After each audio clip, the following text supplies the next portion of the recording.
News பேப்பரில் ரீசெண்டாக ஒரு ஆர்டிக்கல் இருக்குது. என்ன ஆர்டிக்கல் அப்படின்னா, எஃப்என்ஓ ட்ரேடிங்க்கு வந்து 30% டிடிஎஸ் போட போகிறாங்கன்னு சொல்லியிருக்காங்க. அதே மாதிரி என்ன சொல்லியிருக்காங்க அப்படின்னா, எஃப்என்ஓ ட்ரேடிங்கை வந்து நான் ஸ்பெக்குலேட்டிவ்லேருந்து ஸ்பெக்குலேட்டிவ் செக்மெண்ட்டுக்கு மாற்ற போகிறாங்கன்னு சொல்லியிருக்காங்க.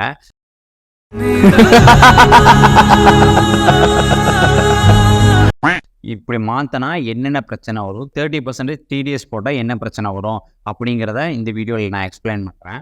வாங்க வீடியோக்குள்ளே போகலாம். ஃபஸ்ட்டு 30% டிடிஎஸ்னால் என்னன்னு சொல்லிடுறேன். 30% டிடிஎஸ்னால் முதல்ல டேக்ஸ் டிடெக்டட் அஸ் சோர்ஸ்ன்னு சொல்லுவாங்க. டிடிஎஸ்னால் என்ன அர்த்தம் அப்படின்னா, நீங்கள் எவ்வளோ ப்ராஃபிட் எடுத்தாலும் அதுலேருந்து 30% வந்து கவர்மெண்ட் கொடுக்கணும். என்ன எழவி அது? ஃபார் எக்ஸாம்பிள், நீங்கள் வந்து 10 ரூபா ப்ராஃபிட் எடுக்கிறீங்க அப்படின்னா அது 30% வந்து 3 ரூபா. 3 ரூபா வந்து கவர்மெண்ட் கொடுக்கணும். இதில் முக்கியமான ட்விஸ்ட் என்னென்னா, இந்த ப்ராஃபிட் தான் கொடுக்கணும்.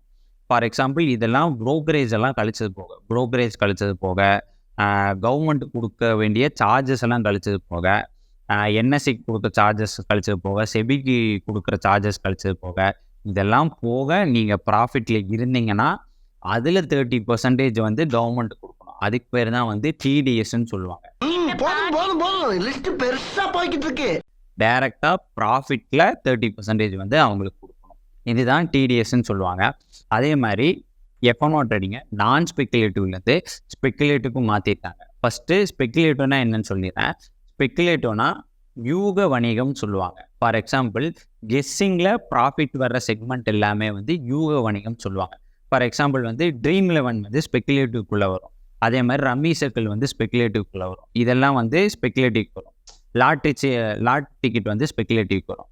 அதே மாதிரி இப்போ என்ன பண்ணிட்டாங்க அப்படின்னா, முதல்ல எஃப்என்ஓ வந்து பிஸ்னஸாக கன்சிடர் பண்ணிட்டு இருந்தாங்க.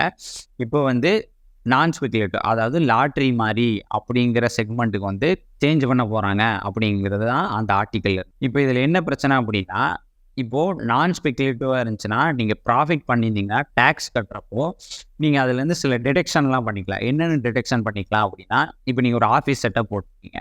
இப்போ அந்த ப்ராஃபிட்லேருந்து இந்த ஆஃபீஸ்க்கு இவ்வளோ மந்த்லி ரெண்டல் இவ்வளோ போகுது, கரண்ட் பில் இவ்வளோ போகுது, நான் ஒரு புது லேப் வாங்கியிருக்கேன், அந்த லேப்புக்கு சார்ஜஸ் இவ்வளோ போகுது அப்படிங்கிறதெல்லாம் வந்து நீங்கள் அந்த பிஸ்னஸில் வந்து கழிச்சிடலாம். இப்போ நான் ஸ்பெக்குலேட்டிவ்க்குள்ளே போச்சு அப்படின்னா இந்த எக்ஸ்பெண்டிச்சர்லாம் வந்து எதுவுமே கழிக்க முடியாது. நீங்கள் டைரெக்டாக வந்து டேக்ஸ் கட்டித்தான் ஆகும். இதுதான் வந்து நான் ஸ்பெக்குலேட்டிவ்க்கும் இருக்கிற டிஃப்ரென்ஸு. இப்போ ஏன் கவர்மெண்ட் இதை பண்ணுறாங்க அப்படிங்கிற அவங்க ஒரு எக்ஸ்ப்ளனேஷன் கொடுக்குறாங்க. என்ன எக்ஸ்ப்ளனேஷன்னா, ரீட்டெயிலர்ஸ் வந்து அதிகமாக உள்ளே வர்றாங்க எஃப்என்ஓவில், அதனால் நிறைய பேர் லாஸ் பண்ணுறாங்க. இது மாதிரி டேக்ஸ் அதிகமாக போட்டால் வந்து அவங்க உள்ளே வர மாட்டாங்க அப்படிங்கிற மாதிரி அவங்க ரீசன் கொடுக்குறாங்க.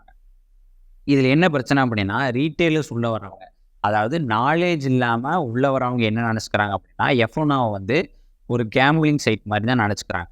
இப்போது ஒன் மந்தில் வந்து என் காசை வந்து டபுள் பண்ணிடணும், 10,000 எட்டு வந்தால் 20,000 பண்ணிடணும் அப்படிங்கிற மாதிரி தான் அவங்க நினச்சிக்கிறாங்க. அவங்கள மாதிரி ஆள்களுக்கு வந்து 30% டிடிஎஸ்ங்கிறது வந்து பிரச்சனையே வராது. ஏன் அப்படின்னா, நான் தான் ஒரு மாதத்தில் காசை டபுள் பண்ண போகிறேன்ல, அதனால் எனக்கு 30% கொடுக்குறது வந்து ஒரு பிரச்சனையும் இல்லை அப்படிங்கிறத மாதிரி தான் சொல்லுவாங்க. இதுக்கு வேறு மெத்தட் ட்ரை பண்ணலாம். என்ன மெத்தட்னா, ஃபார் எக்ஸாம்பிள் வந்து யூஎஸ்ஏலாம் பார்த்துட்டிங்கன்னா மினிமம் ட்ரேடிங் பேலன்ஸ்னு ஒன்று. ஃபார் எக்ஸாம்பிள் வந்து அமெரிக்காவில் வந்து மினிமம் ட்ரேடிங் பேலன்ஸ் வந்து $25,000. அதாவது $25,000 இருந்தால் தான் நீங்கள் எஃப்என்ஓ செக்மெண்ட்டை ஆக்டிவேட் பண்ணணும். இங்கே வந்து அப்படி இல்லை. நீங்கள் வந்து $5,000 இருந்தாலும் சரி, $10,000 இருந்தாலும் சரி, நீங்கள் எஃப்என்ஓ செக்மெண்ட்டை ஆக்டிவேட் பண்ணிக்கலாம், அதில் ட்ரேடிங் பண்ணிக்கலாம். அது மாதிரி இங்கே கொண்டு வந்தாங்கன்னா இந்த பிரச்சனையெல்லாம் வராமல் இருக்கும். இன்னொன்றும் பண்ணலாம். அது இல்லைன்னா அப்படின்னா, இந்த நாலேஜ் இல்லாமல் தானே அவங்க லாஸ் பண்ணுறாங்க. ஒரு பேசிக்கான ஒரு எக்ஸாம் இருக்குது, NISM எக்ஸாம்னு சொல்லுவாங்க. அது வந்து ஒரு 100 மார்க்கு நடக்கும்னு நினைக்கிறேன். ஓரளவுக்கு ஈஸியாக தான் இருக்கும். அந்த புக்கை படித்தாவே உங்களுக்கு ஓரளவுக்கு நாலேஜ் கிடைக்கும். எஃப்என்ஓன்னா என்ன, அது என்ன பர்பஸ்க்காக எஃப்என்ஓ யூஸ் பண்ணுறாங்க அப்படிங்கிறதெல்லாம் ஓரளவுக்கு நாலேஜ் கிடைக்கும்.